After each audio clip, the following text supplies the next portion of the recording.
오늘은 예수 그리스도에 대하여 좀 더 깊게 생각을 해보고자 합니다. 오늘의 본문을 제대로 이해하고자 한다면 오늘의 본문을 정확히 이해하고자 할 때에 4에서 10절까지의 말씀을 조금 더 확대되어 읽고 또한 이해하는 것이 너무나 중요합니다. 이것은 특별한 구절인 우리가 읽었던 5절의 말씀을 전후 좌우를 살펴보면서 이것이 어떤 의미가 있는지 또한 정확하게 어떻게 파악하는 것이 중요한지를 분명히 말해주고 있기 때문에 그렇습니다. 그리고 4에서 10절까지의 내용은요, 사도 요한이 3절부터 다루기 시작하고 있는 내용을 계속적으로 반복하여 강조하고 있다는 사실을 알 수 있는 장면이죠. 본격적으로 내용에 들어가기 앞서서 요한은요, 예수님의 초림의 목적을 두 가지로 서술하고 있습니다. 예수님께서 이 땅 가운데 처음 오신 초림에 대한 목적을 두 가지로 이야기하고 있는데요, 첫 번째가 오늘 우리가 읽은 5절의 말씀이고, 두 번째가 8절에 나와 있는 의미를 이야기할 수 있는 것이죠. 5절은 그가 우리의 죄를 없애려고 예수께서 초림하여 주셨고, 8절에 보니까 마귀의 일을 멸하게 하기 위해서 이 땅 가운데 오셨다라고 이야기하고 있습니다. 이것이 예수님께서 이 땅 가운데 처음 오셨을 때의 이유며 다시 오셨을 때 완성하실 하나님의 사명이기 때문에 그렇습니다.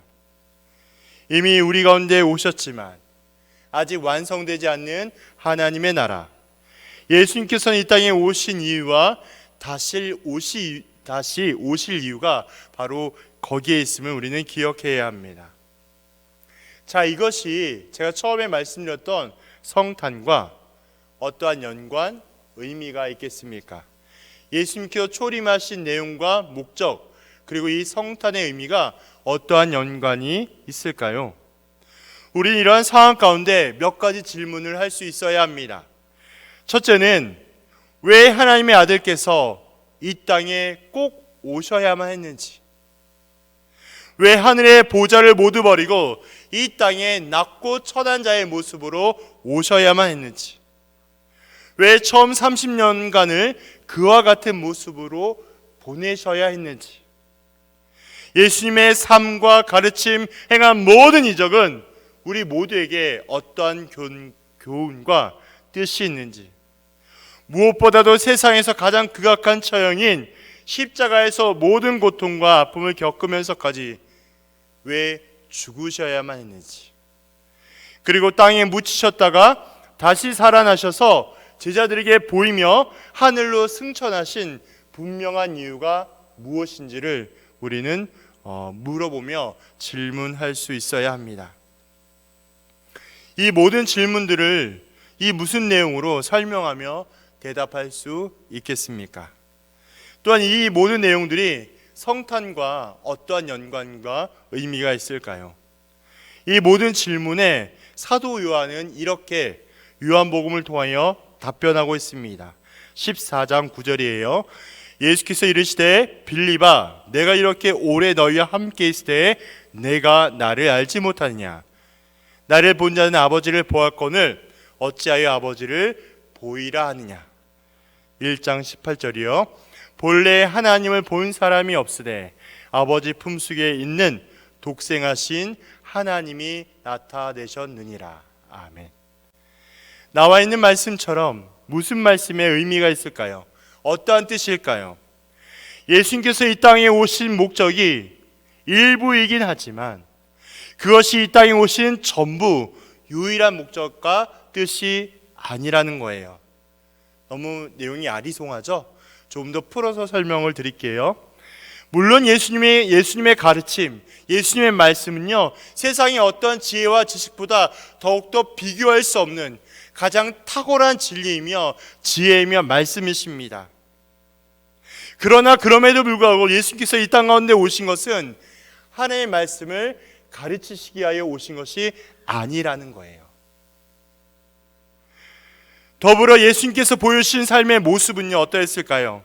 예수님의 삶의 모습, 예수님의 영향력은요, 그 어떠한 것, 그 무엇보다도 비교할 수 없는 가장 확실한 삶의 교육이었다라는 것입니다. 그러나 그럼에도 불구하고 예수님의 선생님의 같은 역할과 도덕적인 모범이 되기 위하여 이 땅 가운데 오신 것이 아니라는 거예요. 사도 요한이 콕 집어서 이야기하고 싶은 것은 바로 우리의 죄, 우리가 처하고 있는 상태, 바로 전반적인 율법의 문제 때문에 이 땅 가운데 오셨다라고 이야기하는 것입니다. 우리를 가르치시고 우리의 삶을 격려하시며 위대한 모범을 보여주시기 위하여 이 땅 가운데 오신 것이 아니라 그 뒤편에는 본질적인 문제, 이 본질적인 문제를 해결하시기 위하여 이 땅 가운데 오신 분이 바로 예수 그리스도라는 거예요. 그것은 바로 하나님의 거룩하신 관점에서 하나님과 우리 안에 있는 문제를 다루고 있는 것입니다. 우리 모두는요, 예수 그리스도를 믿기 전에 다 어떠한 상태였을까요? 죄인이었고 멸망당할 존재였고 지옥에 빠질 수밖에 없는 존재들이었고 모두 다 율법 아래에 있는 자들이었음을 로마서를 통해 우리는 알 수 있습니다. 그래서 우리는 그것을 해결하기 위하여 우리의 힘과 노력으로 해결되는 것이 아니라 예수님께서 직접 우리 가운데 사람의 몸으로 이 땅 가운데 오셔야만 했던 것이죠. 끊임없이 반복하여 말씀과 또한 설명을 드리지만 예수께서 오셔서 우리의 죄를 해결하지 아니하고서는 하나님의 진노와 형벌을 해결할 수 있는 유일한 방법이 없다라는 거예요. 다른 사람도 다른 존재도 될 수 없는 오직 예수 그리스도만이 가능합니다. 어떻게, 왜 가능할까요? 우리가 읽진 않았지만 참된 하나님이시자 참 사람이신 예수 그리스도는요, 이 세상 가운데 유일하게 우리의 죄와 허물과 우리의 잘못된 것을 온전히 깨끗하게 할 수 있는 유일한 조건을 가지신 분이기 때문에 그렇습니다. 다시 표현한다면 이 세상 가운데 가장 완전한 의인은 없기 때문에 오직 예수님만이 오직 의인된 자로서 우리의 죄를 해결해 줄 수 있는 유일한 조건이 있다는 거예요. 그러므로 율법의 관점에서 전반적인 죄의 문제를 우리가 알고 이해한다면 우리는 예수님께서 이 땅 가운데 왜 오셔서 그렇게 가장 비참하고 십자가의 죽음을 감당해야 하는지를 구별할 수 있게 됩니다. 따라서 우리는 신약 성경 여러 가운데 거기에서 말하고 있는 것처럼 주님은 우리를 구원하시기 위하여 이 땅에 오셨다고 말을 할 수 있는 것입니다. 이 외에 다른 길로 우리를 구원할 수 없기 때문에 예수님께서 오셨다는 말은요, 누가복음 19장 10절에 이런 말씀이 있습니다. 인자가 온 것은 잃어버린 자를 찾아 구원하려 함이니라. 나와 있는 말씀처럼 예수님께서는 바로 구원할 자를 위하여 찾고 그들을 구원하기로 작정하며 완성하신다라는 것이죠. 주님은 이렇게 우리의 죄가 우리에게 행동한 전반적인 문제 때문에, 다시 표현하자면 주님은 우리가 해결할 수 없는, 우리가 해결받지 못하는 죄에 대한 문제 때문에 이 땅 가운데 오셨다라는 거예요. 그리고 하나님과 예수님의 거룩하신 법에 관련하여서 우리에게 주신 그 이유 때문에 오신 것입니다. 요한은 예수님의 오신 이유를 설명하고 있습니다. 이제 요한은 예수님께서 그렇게 하심으로 말미암아 우리의 죄를 씻어 주셨다라고 이야기하고 있습니다. 십자가로 인해서 온전하게 깨끗해졌다라고 선언하고 있는 것이죠. 제가 종종 말씀을 드리죠. 그리스도의 보혈의 은혜와 능력은요, 우리가 상상하고 우리가 생각하는 범위의 수준과 정도가 절대 아니라고 이야기를 들었습니다. 무슨 말씀이냐? 우리가 죄를 씻었다는 말의 의미는요, 우리가 죄사함을 받았다는 것은 우리가 해결을 받지 못할 원래죄 원죄와 우리가 여전히 해결해야만 할 자범죄가 있습니다. 이 자범죄에 해당되는 내용은요, 과거에 지은 죄, 현재 오늘날 내가 짓고 있는 죄, 앞으로 내가 지을 모든 죄까지 과거, 현재, 미래 모든 죄를 통틀이 자범죄를 온전히 하나님의 은혜의 능력으로 해결받았음을 죄사함의 능력이라고 말씀을 드렸습니다. 그래서 원죄와 자범죄의 가장 깨끗하고 온전하게 만드신 그 죄사함의 은혜가 바로 예수 그리스도의 구속의 은혜, 구원의 은혜라는 사실을 분명히 말씀을 드렸습니다. 그래서 더 이상 우리는 죄와 사망 아래에 있지 아니하도 됩니다. 우리는 율법의 어떤 것에도 얽매이지 않아도 됩니다. 왜냐하면 예수님께서 우리에게 사랑과 은혜로 그 모든 것들을 자유하게 하셨기 때문에 그렇습니다. 더 이상 죄가 우리에게 속하지 않고 멀리 떠나갔다라고 선언하고 있습니다. 여기에서 등장하는 개념들은요, 죽음을 당하신 어린 양에 관한 것들이며 백성의 죄를 짊어지고 가는 광야로 쫓겨난 어린 양에 대한 이야기들을 표현하며 이야기하고 있는 것입니다. 이것이 예수님께서 우리를 위하여 행하신 것이에요. 이것이 우리를 향한 예수님의 은혜와 사랑을 끊임없이 이야기하고 있는 것입니다. 이것을 위하여 예수님께서는 이 땅에 오신 것이에요. 사실 이 대목을 설명하기 위해서 앞에 굉장히 많은 부연 설명을 드린 것이죠.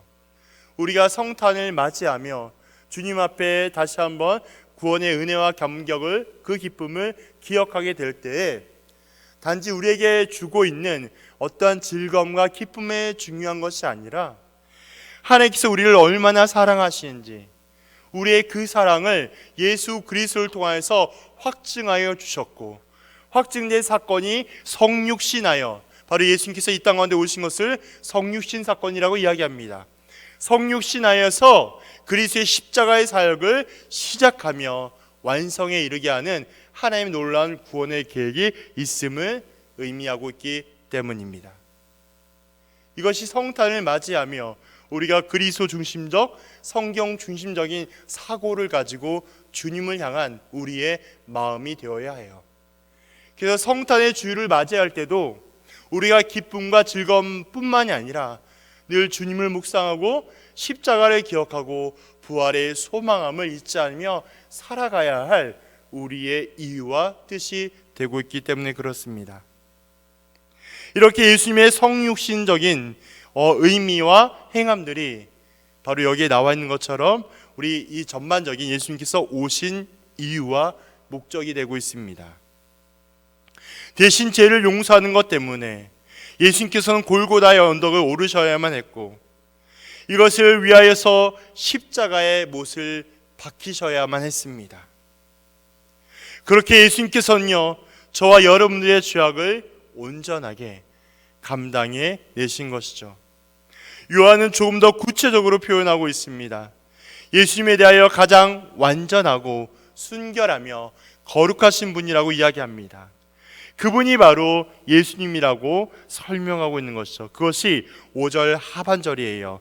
너희가 아나니 그에게는 죄가 없다라고 선언하는 것이 이러한 내용에 있습니다.